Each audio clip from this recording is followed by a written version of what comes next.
Assalamualaikum warahmatullahi wabarakatuh. Salam dan bahagia Bapak Ibu hebat seluruh Indonesia. Kali ini kita akan mengupas berkaitan dengan pengelolaan kinerja guru yang kita kenal selama ini dengan SKP, yang kebijakan pada tahun 2024 itu adalah pengelolaan kinerja guru dan kepala sekolah terintegrasi dengan PMM atau Platform Merdeka Mengajar. Oleh sebab itu, kita akan mengupasnya kali ini. Bagaimana caranya? Maka, untuk memulai kita membuat SKP atau pengelolaan kinerja guru, Bapak Ibu cukup membuka PMM pada akun Bapak Ibu masing-masing.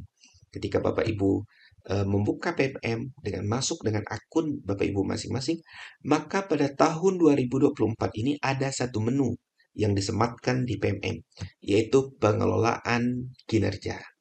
Oleh sebab itu, Bapak Ibu, kita klik pengelolaan kinerja. Nah, kemudian kita dalam pengelolaan kinerja ini, di dalam PMM, ketika SKP kita ada triwulan 1, triwulan 4. Nah, di PMM itu mengenal dengan dua siklus. Siklus pertama di bulan Januari sampai Juni, dan siklus kedua itu di bulan Juli sampai Desember.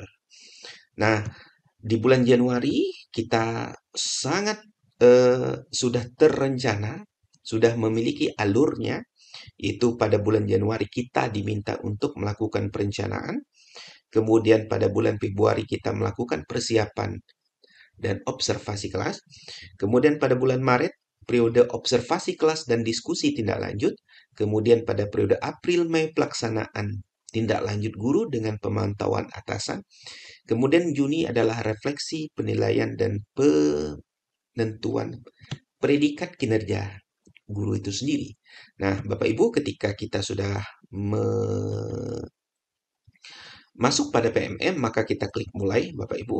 Nah, ketika kita klik mulai, maka di sini kita di akun Bapak Ibu ketika belum eh, pernah masuk di menu pengelolaan akun, maka akan ada tampilan seperti ini. Maka Bapak Ibu cukup lengkapi diri dan pastikan bahwa data Bapak Ibu ini benar. Karena apa? Karena Bapak Ibu hanya punya kesempatan satu kali untuk memperbaiki data tersebut. Nah, Bapak Ibu sekalian. Nah, eh, ketika kita masuk pada pengelolaan kinerja, Bapak Ibu, nah di sini kita akan melakukan, maka Bapak Ibu diminta untuk mengisi lanjut rencana kerja. Karena di bulan Januari kita diminta untuk melakukan perencanaan guru dan persetujuan atasan. Nah, baik Bapak Ibu, kita akan melakukan praktik bagaimana kita membuat SKP tersebut atau pengelolaan kinerja guru. Yang pertama kita klik lanjut perencanaan kinerja. Nah, pada perencanaan kita akan dibagi menjadi 5 yang harus kita isi, yaitu praktik pembelajaran, pengembangan kompetensi, tugas tambahan, perilaku kinerja, perilaku kerja, dan rangkuman. Nah, baik Bapak Ibu sekalian. Pada praktik pembelajaran, kita akan direkomendasikan oleh PMM hal apa yang ingin kita rencanakan atau ingin kita RHK-kan. Di sini ada 3 rekomendasi dari PMM yang berasal dari rapot pendidikan, yaitu aktivitas interaktif, kemudian instruksi pembelajaran, kemudian instruksi yang adaptif. Namun, Bapak Ibu, coba kita perhatikan di rapot pendidikan apakah benar ini yang menjadi rekomendasi. Nah, ternyata Bapak Ibu berdasarkan dari rapot pendidikan memang benar bahwa metode pembelajaran yang ini termasuk dalam kategori kurang, kemudian dukungan psikologi cukup, kemudian manajemen kelas cukup. Nah, maka kita diminta untuk metode pembelajaran. Kebetulan saya disarankan untuk bagaimana metode pembelajaran yang akan kita perbaiki. Nah, namun Bapak Ibu sekalian, ini bukanlah merupakan bersifat wajib karena ini merupakan bersifat rekomendasi.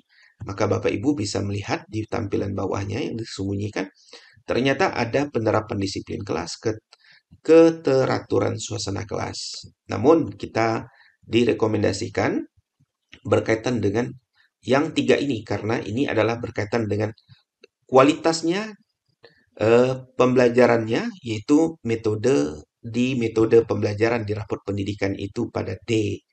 Pada raport itu A adalah literasi, kemudian bagian D-nya adalah berkaitan dengan pembelajaran. Nah, pembelajaran dibagi menjadi tiga. Nah, kemudian yang ini adalah berkaitan dengan yang direkomendasikan adalah di bagian metode pembelajaran. Baik, kali ini saya akan mengambil aktivitas interaktif. Nah, ini Bapak Ibu. Ketika saya klik, maka di sini akan tombolnya ke pengembangan kompetensi. Nah, ini Bapak Ibu sekalian. Nah, ketika pengembangan kompetensi, Bapak Ibu sekalian, kita berdasarkan per Dirjen GTK ini kita diminta dalam satu siklus itu harus melaksanakan 32 poin per semester. Ini Bapak Ibu sekalian. Nah, maka saya akan memilih kegiatan-kegiatan apa pada pengembangan kompetensi yang harus setara atau minimal 32 poin. Ini Bapak Ibu sekalian, kita cek. Nah, di sini ada beberapa pilihan Bapak Ibu sekalian. Misalkan Bapak Ibu ingin meningkatkan kompetensi melalui peran partisipasi kegiatan seminar, lokakarya, dan ini hanya punya 4 poin. Kemudian Bapak Ibu ingin meningkatkan kompetensi melalui peran sebagai peserta berbagi praktik baik yang diselenggarakan oleh komunitas belajar. Ini juga 4 poin. Nah, artinya untuk mengejar 32 poin, Bapak Ibu harus dapat melakukan berbagai aktivitas ini Bapak Ibu sekalian. Nah, kemudian yang paling tinggi adalah ketika Bapak Ibu ingin mengikuti guru penggerak. Ini adalah 128 poin melampaui batas minimal. Nah, kemudian ini meningkatkan kompetensi melalui peran sebagai penggerak komunitas belajar dengan mengadakan minimal 3 kegiatan berbagi praktik baik, ini 36 poin. Jadi, kalau Bapak Ibu ingin aman, ini adalah meningkatkan tetapi sebagai penggerak komunitas belajar. Namun kita harus melaksanakan minimal 3 kegiatan berpraktik praktik baik. Lalu bagaimana dengan kegiatan belajar mandiri di PMM? Nah, di sini kita bisa lihat Bapak Ibu sekalian, bagian kita sebagai pelatih mandiri, kompetensi kepala sekolah, meningkatkan kompetensi peran sebagai peserta pelatihan mandiri sesuai model kompetensi guru, kepala sekolah, atau pengawas. Nah, di sini adalah nilainya adalah 8 poin. Ini Bapak Ibu sekalian. Kita adalah ketika Bapak Ibu ingin meningkatkan di bagian sertifikat yang ada di PMM, maka Bapak Ibu bisa memilih ini kompetensi, yaitu peserta pelatihan mandiri. Nah, namun ini adalah baru 8 poin, Bapak Ibu. Nah, sekarang kita ingin menargetkan dalam satu semester ini adalah berapa kegiatan. Nah, di sini apakah 4 kegiatan? Maka kalau 4 kegiatan cukup kita 32 poin. Berarti kita sudah mendapatkan poin minimal Bapak Ibu sekalian. Nah, berarti Bapak Ibu dalam satu semester menargetkan Bapak Ibu mendapatkan 4 sertifikat. Tapi kalau hanya 2 saja cukup, boleh. Tetapi Bapak Ibu harus menambahkan. Tambahkan di sini kegiatan kompetensinya. Nah, perencanaan kerjanya apa? Kita cek lagi di sini. Bapak Ibu ingin meningkatkan peran sebagai peserta berbagi praktik baik yang diselenggarakan komunitas belajar. Juga diperbolehkan Bapak Ibu. Di sini misalkan saya cek Bapak Ibu. Nah, di sini baru 4 satu kegiatannya adalah 4 poin. Berarti saya harus misalkan dalam satu semester 2 poin. Ini berapa poin Bapak Ibu kita cek di sini. Nah, ternyata masih kurang 8 poin lagi. Maka kita akan tambah lagi Bapak Ibu sekalian. maka saya akan pilih lagi RHK-nya. Saya ingin menjadi penggerak komunitas, Bapak Ibu sekalian, dengan melakukan minimal 3 kegiatan. Nah, coba saya perhatikan apakah cukup. Nah, ternyata melampaui dari target minimal, yaitu 32,60. Ini saya poinnya adalah 60 dengan 3 RHK, Bapak Ibu sekalian. Nah, ini diperbolehkan, Bapak Ibu. Nah, di sini kita akan, sebelum Bapak Ibu melihat, menentukan dari RHK Bapak Ibu, kita perhatikan di sini bukti dukungnya. Ternyata bukti dukung ini cukup sertifikat saja. Kemudian bukti dukung ini adalah sertifikat saja.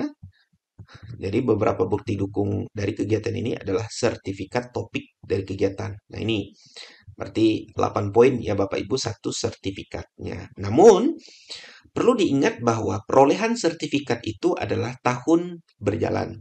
Artinya, Bapak Ibu misalkan sudah pernah mendapatkan sertifikat PMM di tahun 2023, maka itu tidak berlaku. Yang berlaku adalah periode atau siklus yang berjalan. Berarti Bapak Ibu hanya diperbolehkan untuk mengupload bukti dukung itu adalah perolehan sertifikat pada bulan Januari sampai Juni pada siklus yang pertama. Untuk siklus yang keduanya berarti Bapak Ibu perolehan bulan Juli sampai Desember. Nah, Bapak Ibu, setelah selesai maka kita ke tugas tambahan. Nah, tugas tambahan ini adalah bersifat opsional Bapak Ibu sekalian. Apakah Bapak Ibu ada atau tidak, itu tidak jadi masalah Bapak Ibu. Di sini banyak sekali opsionalnya. Di sini yang diperhatikan misalkan pelaksanaan tugas tambahan wakil kepala sekolah tapi ini untuk SMP saja. Di sini Bapak Ibu, ini hanya untuk SMK. Kita perhatikan kalau SD untuk ada yang semua jenjang meningkatkan melalui pelaksanaan tugas tambahan sebagai kepala perpustakaan. Nah, di sini juga diperbolehkan Bapak Ibu.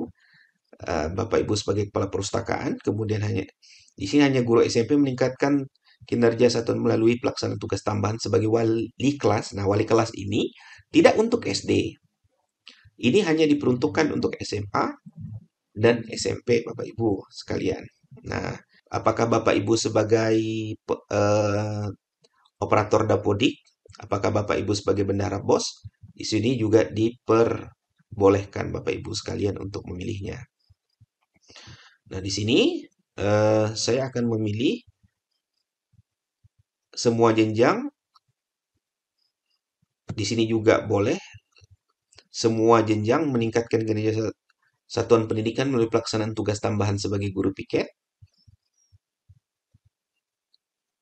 Meningkatkan kinerja melalui pelaksanaan tugas tambahan sebagai koordinator pengembang keprofesian berkelanjutan. Nah, di sini kita semua jenjang meningkatkan kinerja satuan pendidikan melalui pelaksanaan tugas tambahan sebagai pembina ekstrakurikuler. Nah, ini Bapak Ibu sekalian. Jadi ini boleh kita tambah, namun kita boleh juga cukup satu target kegiatan saja, Bapak Ibu sekalian. Nah, sekarang kita sudah tahap ketiga, pengembang. Sudah praktik pembelajaran, sudah pengembangan kompetensi yang kita pilih tadi 32 poin, kemudian tugas tambahan. Kemudian berikutnya adalah perilaku kerja, Bapak Ibu sekalian. Nah, pada perilaku kerja di sini berorientasi pada pelayanan.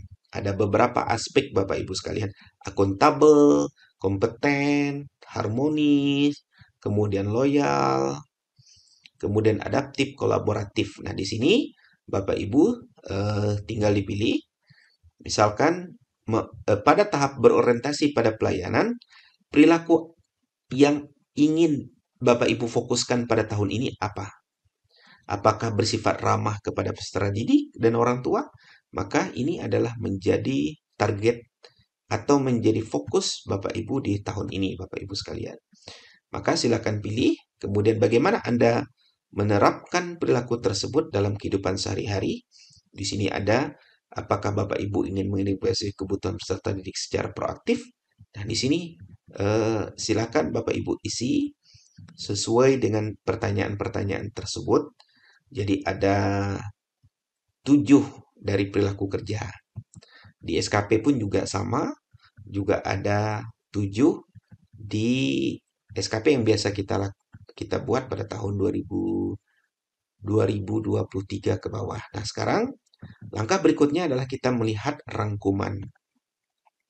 Bapak Ibu sekalian, kita melihat rangkuman. Nah, rangkumannya adalah seperti ini. Oh, ternyata rencana kerja saya adalah meningkatkan praktik aktivitas kognitif yang berfokus pada aktivitas interaktif. Nah, guru akan mengisi formulir diskusi persiapan, formulir diskusi tindak lanjut, dan formulir refleksi tindak lanjut. Nah, di sini eh, nanti ada panduan berkaitan dengan observasi yang kepala sekolah akan mengisinya berdasarkan eh, panduan yang ada di PMM-nya, Bapak Ibu sekalian.